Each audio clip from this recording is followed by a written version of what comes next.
दिलाच्या बापाच्या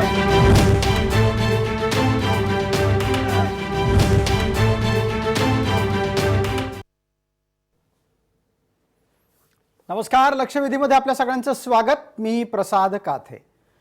महाराष्ट्रामध्ये मराठा आरक्षण हातचं गेल्यामुळे मराठा समाज प्रचंड अस्वस्थ आहे। नोकरी आणि रोजगार त्याचबरोबर समाजाची आरक्षणाच्या निमित्तानं असलेली बांधिलकी या टप्प्यांवर अस्वस्थता वारंवार क्षणाक्षणाला वाढत चालली आहे। महाराष्ट्रामध्ये ठिकठिकाणी आंदोलनं होत आहेत। कोरोना काळ असून सुद्धा ही आंदोलनं आपल्या आपल्या पद्धतीनं होत आहेतच आणि म्हणूनच राज्य सरकारच्या कपाळावर क्षणाक्षणाला आढी वाढत चालली आहे।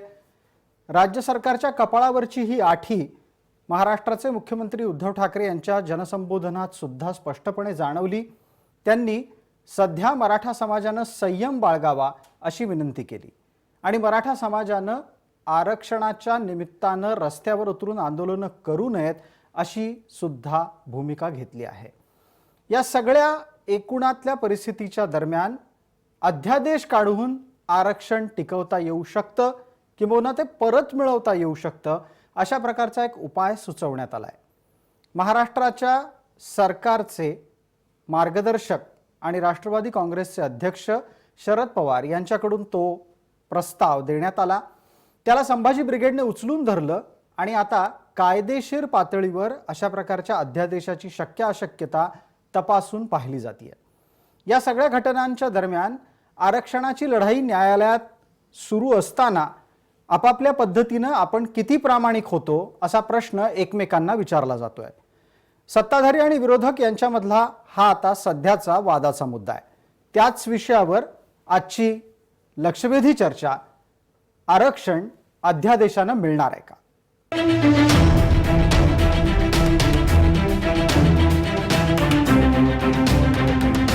आरक्षणाच्या हक्काचं नाही दिलाच्या बापाच्या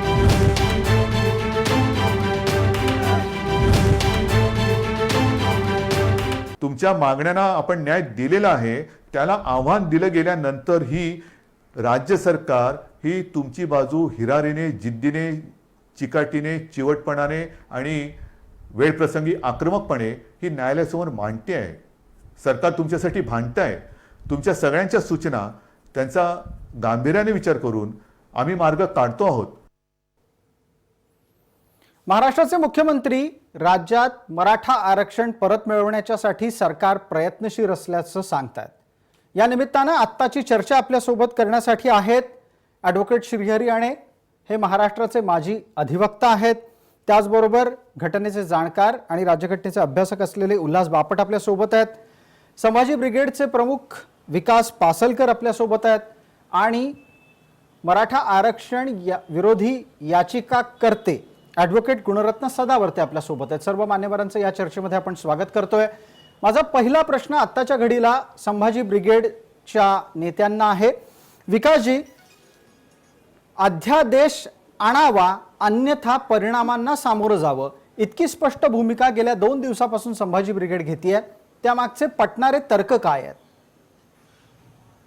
विषय असा आहे की सर्वोच्च न्यायालयामध्ये या आरक्षण या विषयाला स्थगिती मिळालेली आहे।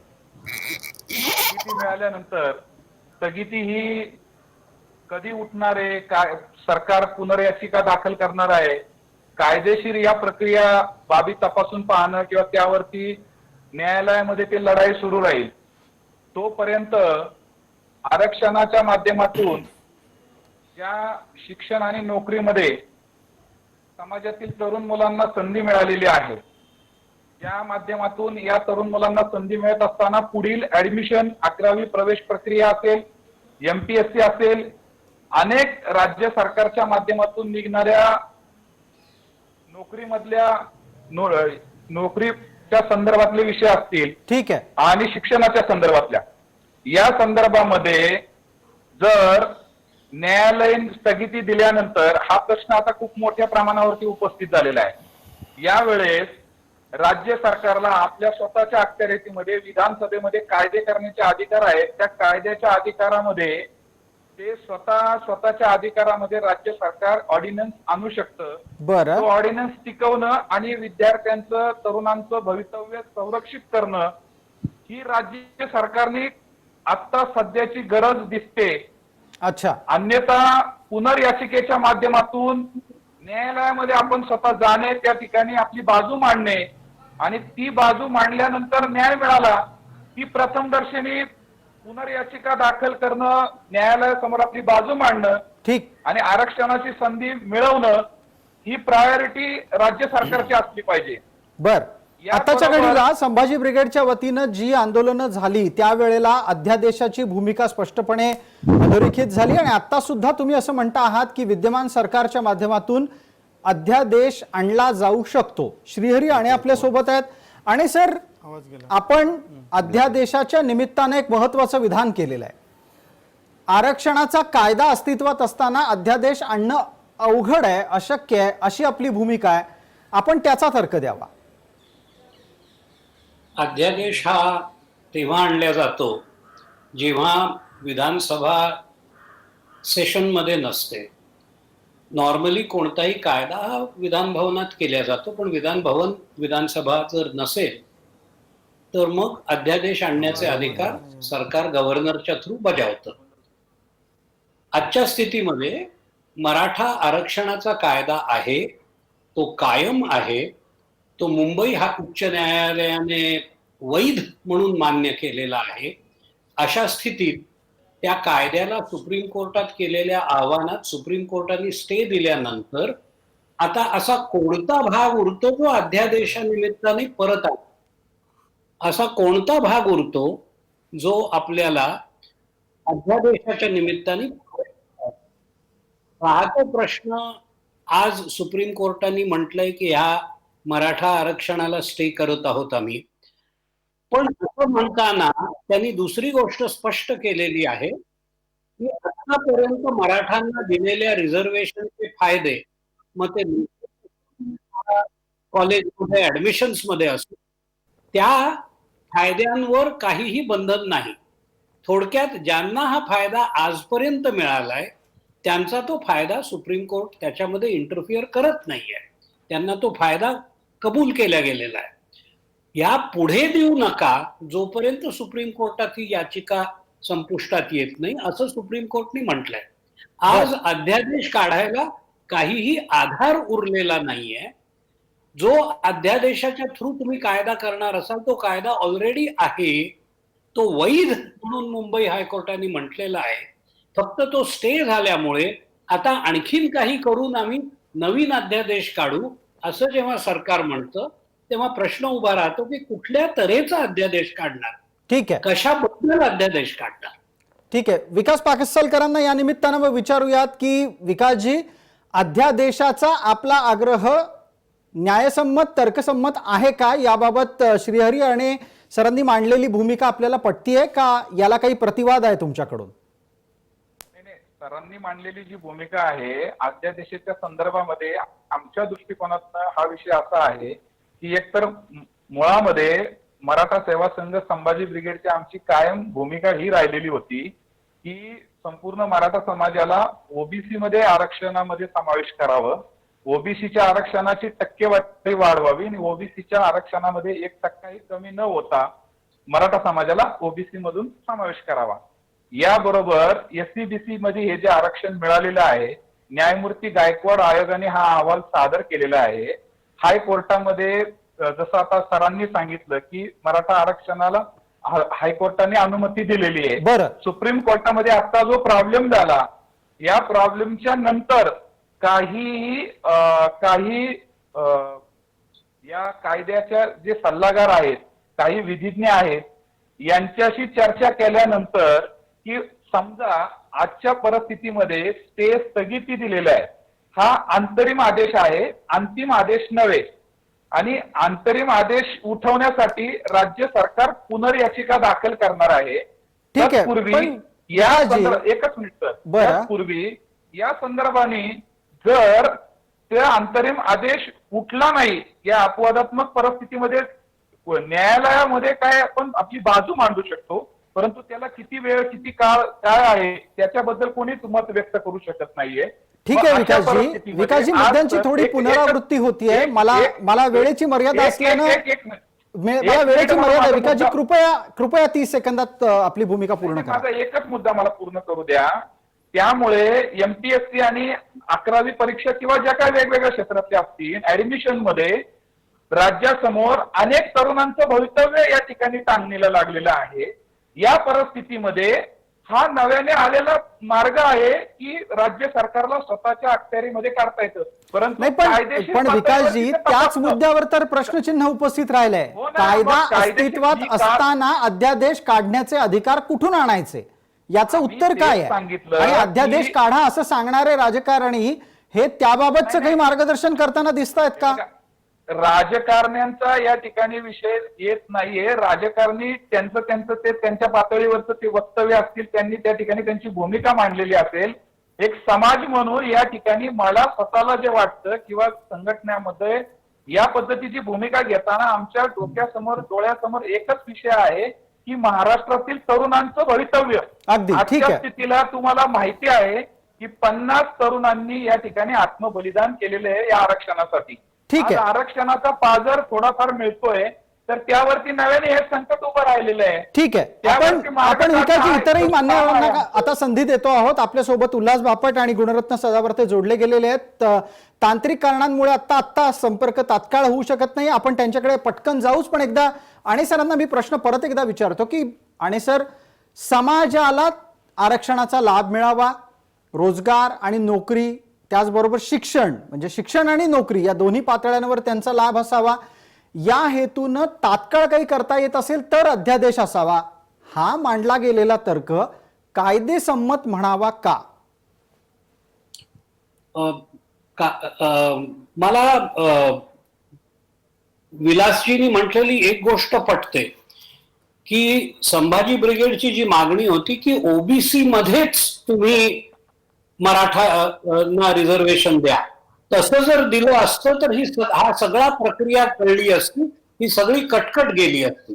बर, कदाचित तुम्हाला जर रिझर्वेशन कायम करायचं असेल अध्यादेशाने तर मग तूर्त ओबीसी या कॅटेगरीमध्ये पेंडिंग सुप्रीम कोर्ट डिसिजन मराठांना जे आरक्षण वेगळं दिलं गेलं होतं ते आम्ही ओबीसीच्या अंतर्गत देऊ असा विचाराचा अध्यादेश असेल तर कदाचित तो शक्य आहे. मग या निमित्तानं ओबीसीचं आरक्षण महाराष्ट्रात वाढवावं लागेल असाही एक विनंती वजा सल्ला विकास पासलकरांनी सरकारसमोर ठेवलाय. तो शक्य आहे का? आणि जी ते सगळेच प्रश्न मग एका पाठोपाठ एक निघणार ठीक की आहे. आहे त्या रिझर्वेशन मध्ये त्यांना सहभागी करायचं का वेगळं रिझर्वेशन द्यायचं. मग वेगळं दिलं तर ते 50% पुढे गेलं तर पुन्हा सुप्रीम कोर्टात जो मुद्दा आहे तोच मुद्दा त्याच्यात अंगीकृत होईल. त्या सगळ्या गोष्टी येतील. ठीक आहे. सध्याच्या कायद्यामध्ये तुम्हाला अध्यादेश काढता येणार नाही. या कायद्याच्या व्यतिरिक्त बाहेर जाऊन तुम्हाला काही करायचं असेल तर त्याचा विचार कदाचित होऊ शकेल. ठीक आहे. आपण आता उल्हास बापट सरांकडे जातोय. उल्हास बापटजी, चर्चेच्या या टप्प्यामध्ये केवळ तांत्रिक अडचण असल्यामुळे लगेच आपल्यापर्यंत पोहोचता आलं नाही. आता आपण संवाद स्वरूपात आमच्याशी जोडले गेलेले आहात. 2 प्रमुख मुद्दे आतापर्यंत या चर्चेमध्ये आले आहेत. उल्हासजी, पहिला मुद्दा असा की कायदा वैध असल्यामुळे अध्यादेश काढणं शक्य नाही. दुसरा महत्वाचा मुद्दा, मराठ्यांचं आरक्षण ओबीसीमध्ये जर जोडलं आणि ओबीसीचं आरक्षण जर वाढवलं तर अध्यादेश येऊ शकतो. आपली या संदर्भातली प्रतिक्रिया. उल्हास बापट, आपण बोलणार आहात.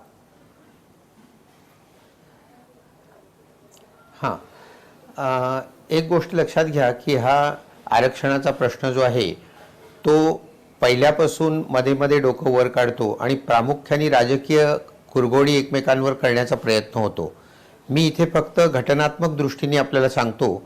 हा मुद्दा सांगितला गेलाय की नाही मला माहीत नाही, परंतु घटना समितीमध्ये ज्यावेळी आरक्षणावर चर्चा झाली त्यावेळी डॉक्टर आंबेडकरांनी स्वच्छ शब्दात सांगितलं होतं की 14 कलमामध्ये समानतेचा अधिकार जो दिलेला आहे तो मूलभूत अधिकार आहे आणि 15 आणि 16 मध्ये जे प्रोटेक्टिव्ह डिस्क्रिमिनेशन आहे ज्याच्या खाली हे आरक्षण येतं हा अपवाद आहे आणि अपवाद हा नियमापेक्षा मोठा असू शकत नाही आणि त्यामुळे आरक्षण हे 50% वर असू शकत नाही. हे आंबेडकरांनी 30 नोव्हेंबर 1948ला घटना समितीमध्ये जे भाषण केलं त्यात म्हटलेलं होतं. हाच मुद्दा इंद्रसानी केसमध्ये सुप्रीम कोर्टाने उचलून धरला आणि एकमतांनी 50%हून जास्त आरक्षण देता येणार नाही असं सांगण्यात आलं. तेव्हा आत्ताचा जो कायदा आहे, आणि एक गोष्ट कायम लक्षात ठेवा, what ever the supreme court says that is the law of the land. त्यामुळे या क्षणाला इंद्रसानीचा जो निकाल आहे 50%हून जास्त देता येणार नाही तो वैध आहे. त्यामुळे 50%च्या वर जर का आरक्षण मराठा गेलं तर ते सुप्रीम कोर्ट त्याला स्टे देणार हे अगदीच उघड होतं. आता दुसरा मुद्दा असा की हे जे ऑर्डिनन्सचं तुम्ही बोलताय म्हणजे अध्यादेशाचं, ते 123 खाली राष्ट्रपतींना अध्यादेश काढता येतो किंवा 213 खाली राज्यपालांना अध्यादेश काढता येतो. आता हा अधिकार अमेरिकेच्या अध्यक्षांना नाही आहे, कारण तिथे सेपरेशन ऑफ पॉवर्स आहे. पण आपल्याकडे पार्लमेंटरी डेमोक्रेसी असल्यामुळे हा अधिकार आहे गव्हर्नरला.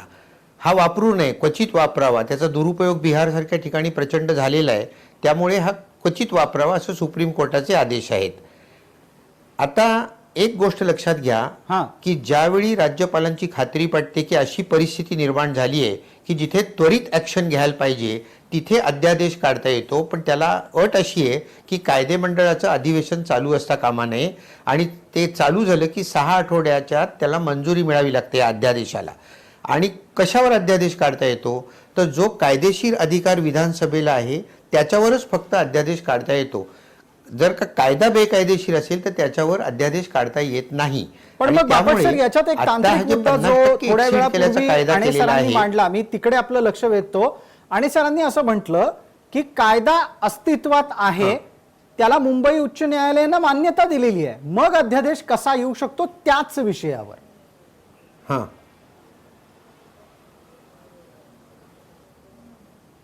नाही, त्यातला काही तशी अडचण आहे असं मला वाटत नाही. पण पहिला हा कायदा जर का बेकायदेशीर ठरवला असेल सुप्रीम कोर्टाने आणि त्याच्यावर जर का स्टे दिला असेल तर त्याच्यावर जर का तुम्ही अध्यादेश काढलात तर अध्यादेश has the same force of law. म्हणजे ऑर्डिनन्सला तोच फोर्स असतो आणि त्यामुळे या ऑर्डिनन्सवर पुन्हा स्टे येईल ना. म्हणजे जसा कायद्यावर आला तसाच ऑर्डिनन्सवर पण स्टे येऊ शकतो. अगदी बरोबर. त्यामुळे आपलं जे ध्येय आहे ते साध्य होणार नाही. ताबडतोब जे तुम्हाला आरक्षण पाहिजे ते नाही होणार साध्य. अगदी बरोबर आहे. हा एक अत्यंत महत्वाचा मुद्दा आपण चर्चेमध्ये आणलात. मी एक छोटीशी आठवण या निमित्तानं डान्सबारच्या संदर्भातल्या खटल्याची देऊ इच्छितो. डान्सबारच्या खटल्याच्या वेळेला असेच प्रयत्न झाले आणि त्यानंतर त्याचा कंटेम्प्टही दाखल झाला होता. आणि सरांना या प्रकरणी विषय आठवत असतील. आणि सर, डान्सबारच्या प्रकरणामधला कंटेम्प्ट कोणाविरोधात होता आणि तो किती दिवस चालला? नाही, याच्याबद्दल मला डिटेल्स स्मरत नाहीत. पण तुमचं म्हणणं बरोबर आहे. असा अध्यादेश निघाल्यानंतर कंटेम्प्ट मूव्ह झाला होता आणि मग ते शेवटी ते मॅटर सेटल करण्यात आलं. बरोबर आहे. आपण पटकन एकदा गुणरत्न सदावर्ते यांच्याकडे जाऊयात. काही तांत्रिक कारणांमुळे ते आपल्याशी जोडले जात आहेत असं सातत्यानं चालल्यामुळे अजून आतापर्यंत गुणरत्न सदावर्तेंना प्रश्न विचारता येत नाहीयेत, पण ते लवकरच आपल्या सोबत असतील. मी विकास पासलकरांना एक प्रश्न विचारतो. विकासजी, 2 तज्ज्ञ आतापर्यंत या विषयावर बोलले. स्पष्टपणे कायदा अस्तित्वात असताना, कायदा न्यायालयाकडून वैध ठरवला गेला असताना अध्यादेश शक्य नाही. तरीही जर अध्यादेश काढला, जर ज्या सुप्रीम कोर्टाने, सर्वोच्च न्यायालयाने कायदाचा वैध ठरवलाय तो अध्यादेश पण अवैध ठरवला जाऊ शकतो, अशी स्थिती दोघांकडून समोर आली आहे. तरीही विकास पासलकर, आपल्याकडून अध्यादेशाचा आग्रह कायम राहणार आहे का? प्रश्न असा आहे, मी तुम्हाला किंवा काल सुद्धा गेल्या 2 दिवसाच्या प्रेसमध्ये आम्ही हेच सांगितलं, आमच्या समोरचा जो प्रश्न आहे तो राज्यातील तरुणांच्या भवितव्याचा प्रश्न आहे.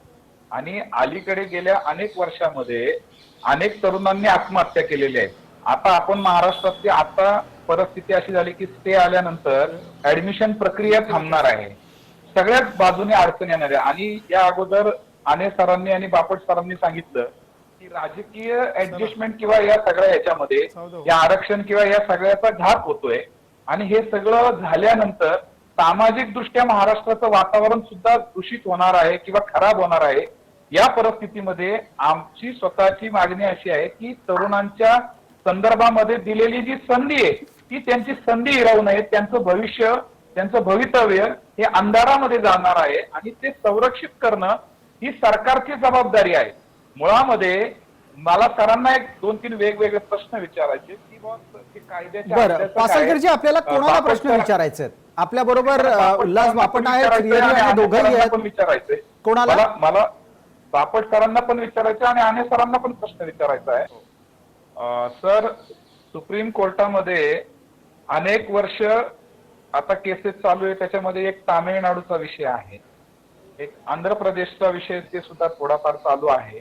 आणि आता अलीकडे ईडब्ल्यूएसचं जे आरक्षण मिळालेलं आहे, केंद्र सरकारने 10% आरक्षण दिलेले आहे, त्यामुळे ऑलरेडी 50%ची मर्यादा ओलांडली गेलेली आहे. आणि या सगळ्या याच्यामध्ये तामिळनाडूच्या आरक्षणाचे लाभधारक, त्या राज्यामधले जे आरक्षण ज्यांना मिळालेले ते लोक त्याचा लाभ घेत आहेत. मराठा आरक्षण हे हायकोर्टाने वैध ठरवलेलं आहे आणि वैध ठरवलेलं आरक्षण सुप्रीम कोर्टामध्ये गेलं तर स्थगिती देताना सर्वोच्च न्यायालयाने हा विचार केलेला नाहीये का की या ठिकाणी ही अपवादात्मक परिस्थिती, या राज्यामध्ये अनेक शेतकऱ्यांच्या आत्महत्या किंवा सामाजिक मागासलेपण, ठीक आहे, शैक्षणिक मागासलेपण, या सगळ्या परिस्थितीमध्ये हे आरक्षण, इतर आरक्षण टिकतं आणि मराठा आरक्षणाला स्थगिती येते, हा न्यायालयाचा न्याय आहे का? ठीक आहे. विकासजी, भूमिका पोहोचली. आपण आणे सरांना उत्तर द्यायची संधी देतोय. आणेजी, आपण बोला. होय, सर्वात पहिल्यांदा तामिळनाडूची स्थिती वेगळी आहे. त्यांनी खूप पूर्वी असा कायदा केला होता ज्याच्यामुळे 50%हून जास्त आरक्षण झालं. तो कायदा त्यांनी 9th शेड्यूल मध्ये टाकला. त्याच्यामध्ये एखादा कायदा गेला तर त्या कायद्याला फंडामेंटल राईटच्या व्हायलेशनवर चॅलेंज करता येत नाही अशी स्थिती असल्यामुळे सुप्रीम कोर्टने तो कायदा वैध ठरवला. पण ह्या एका अपवादास्पद उदाहरणात जर सोडलं तर इतर सर्व राज्यांमध्ये जिथे असे कायदे झालेले आहेत ते सगळे कायदे आज सुप्रीम कोर्टापुढे जाऊन धडकलेले आहेत. महाराष्ट्रासारखा एखाद्या राज्याचा अपवाद सोडला ज्याच्यामध्ये हा कायदा वैध ठरवण्यात आला होता तर राजस्थान म्हणा, आंध्र म्हणा, हरियाणा म्हणा यांच्यामधले कायदे जे सुप्रीम कोर्टात गेलेले आहेत ते अवैधतेच्या टेस्ट करताच गेलेले आहेत. तेव्हा सुप्रीम कोर्ट जेव्हा या गोष्टीचा विचार करतं तेव्हा महाराष्ट्रामध्ये लोकमानस काय आहे किंवा यांनी ॲजिटेशन होईल का किंवा याचा त्रास राज्याच्या राजकारणाला किंवा लोकांना होईल का, या गोष्टी दुय्यम असतात. प्रामुख्याने ते हा कायदा योग्य आहे का अयोग्य आहे, हा घटनेच्या कसोटीला उतरतो का नाही याचा विचार करतात. आज सुप्रीम कोर्टापुढे 3 मुद्द्यावर वाद होणार आहे. पहिला मुद्दा, 50%हून जास्त आरक्षण देता येतं का, हा मुद्दा युनिव्हर्सली. महाराष्ट्रात क्रॉस 50, महाराष्ट्रामध्ये आता 52% आरक्षण, त्याच्यामुळे महाराष्ट्राची म्हणजे तामिळनाडू आहे, हरियाणा आहे, आपल्याला हे सगळं सुप्रीम कोर्टापुढे जाऊन सुप्रीम कोर्ट तपासणार आहे की हे असं करता येतं का. महाराष्ट्रापुरतं हे मर्यादित नाहीये. त्याच्यामुळे महाराष्ट्रामध्ये काय स्थिती आहे याचा विचार करणं सुप्रीम कोर्टाला भाग नाही.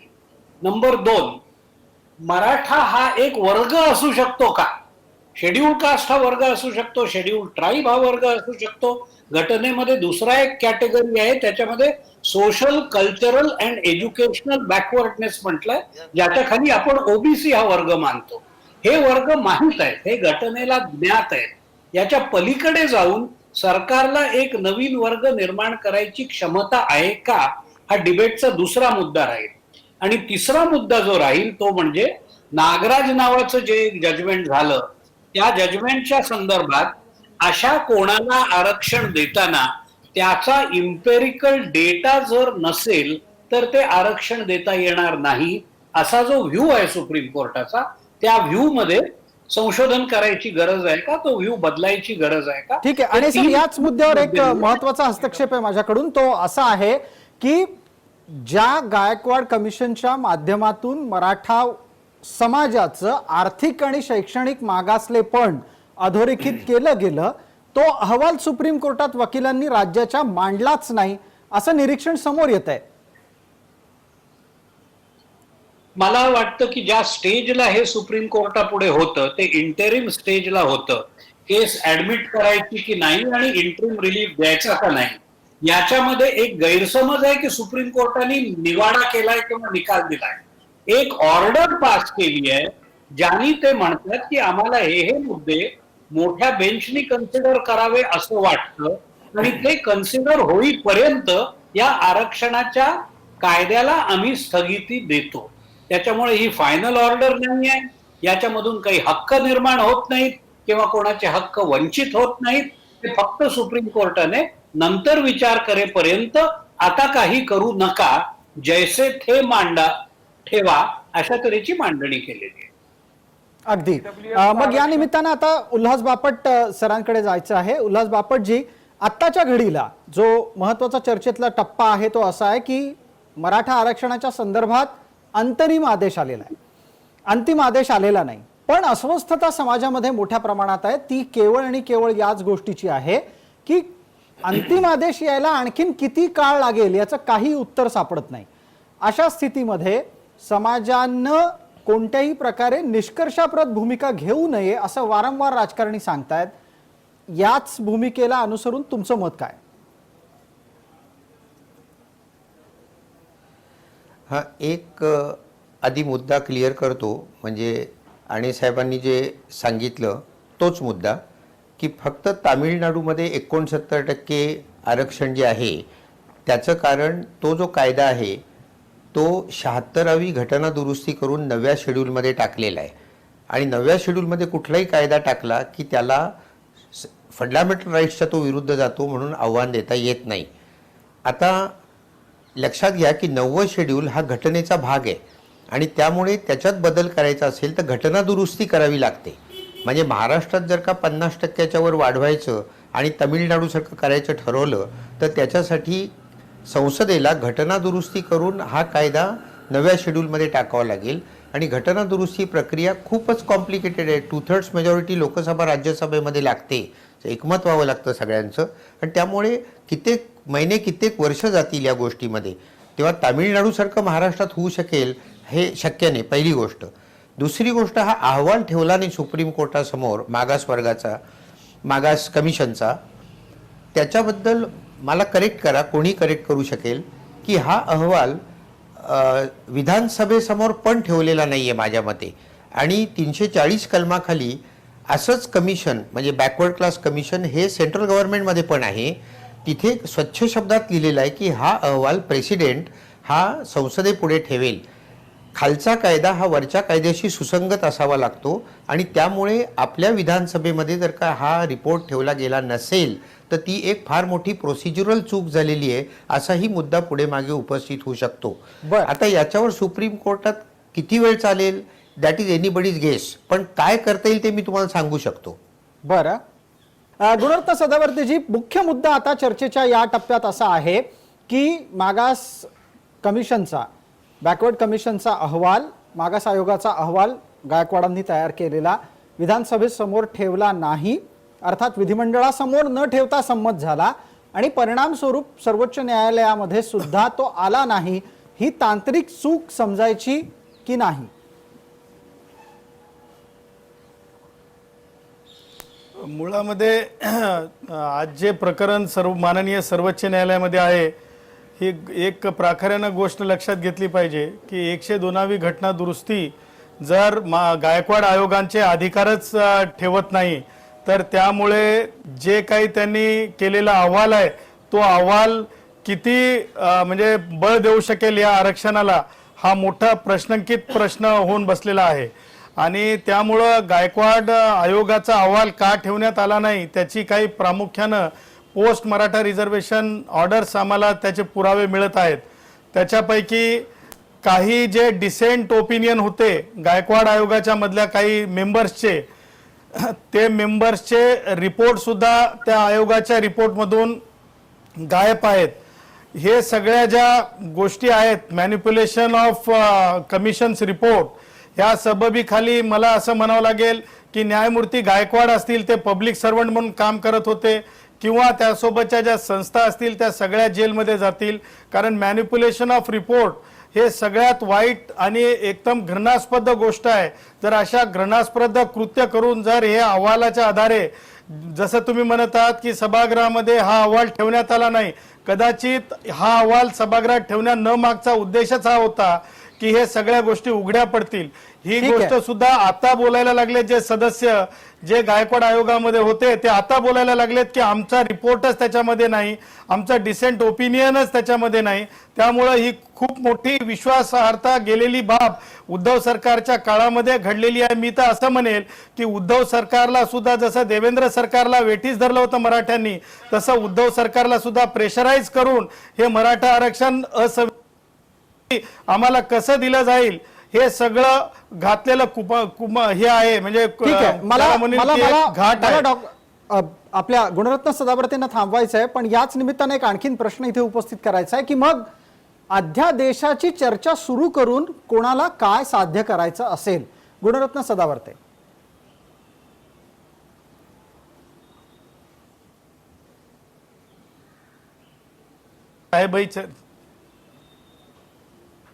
गुणरत्न सदावर्तेजी, माझा आवाज आपल्यापर्यंत कदाचित नीट आणि स्पष्ट पोहोचला नाहीये. मी परत एकदा प्रश्न विचारतो. येतोय आवाज येतोय. ठीक आहे, अध्यादेशाची चर्चा सुरू करून कोणाला काय साध्य करायचंय आणि जे साध्य करायचंय ते राजकीय इप्सित आहे का?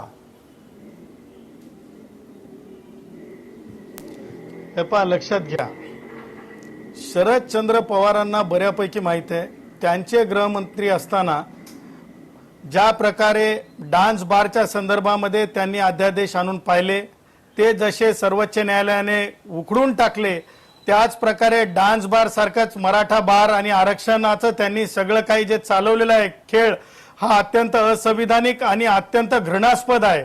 मी तुम्हाला सांगू इच्छितो, या महाराष्ट्रातले माननीय न्यायमूर्ती चंद्रचूड, माननीय न्यायमूर्ती उदय ललित, माननीय न्यायमूर्ती मुख्य न्यायमूर्ती, हे 3 न्यायमूर्ती असलेल्या न्यायमूर्तीच्या एका पीठाने जे बिहारची 2019 मध्ये जी जजमेंट आली त्याच्यामध्ये स्पष्ट सांगितलं की अशा प्रकारे जर ऑर्डिनन्स आणला तर ते सुद्धा फ्रॉड केल्यासारखं आहे भारतीय संविधानासोबत. आता उद्धव सरकारने हे ठरवावं की प्रेशराईज होऊन राज्यपालांना वेठीस धरून एका हिशोबाने मराठ्यांच्या एकूण अशा अनिष्ट मागणीकडे खऱ्या आणि खुल्या गुणवंतांच्या प्रगतीला थांबवण्यासाठी माननीय सर्वोच्च न्यायालयाने स्पष्ट केल्यानंतर अशा प्रकारचं ऑर्डिनन्स काढणं म्हणजे डान्स बारचं राजकारण जसं आर पाटलांच्या काळात शरद पवारांच्या पक्षानं केलं, तसंच आज गुणवंतांसोबत, खुल्या गुणवंतांसोबत सुद्धा डान्स बार सारखं मराठ्यांचं आरक्षणाचं राजकारण आता तरी करू नये. अरे महाराष्ट्राचे गृहमंत्री अनिल देशमुख कुठे आहेत? त्यांना दिसत नाही का त्यांच्या डोळ्यांनी? छोटी जाहिरातीची विश्रांती गरजेची आहे म्हणून थांबवतोय. पटकन आपण परत येऊयात लक्षवेधीच्या या अत्यंत महत्वाच्या चर्चेमध्ये.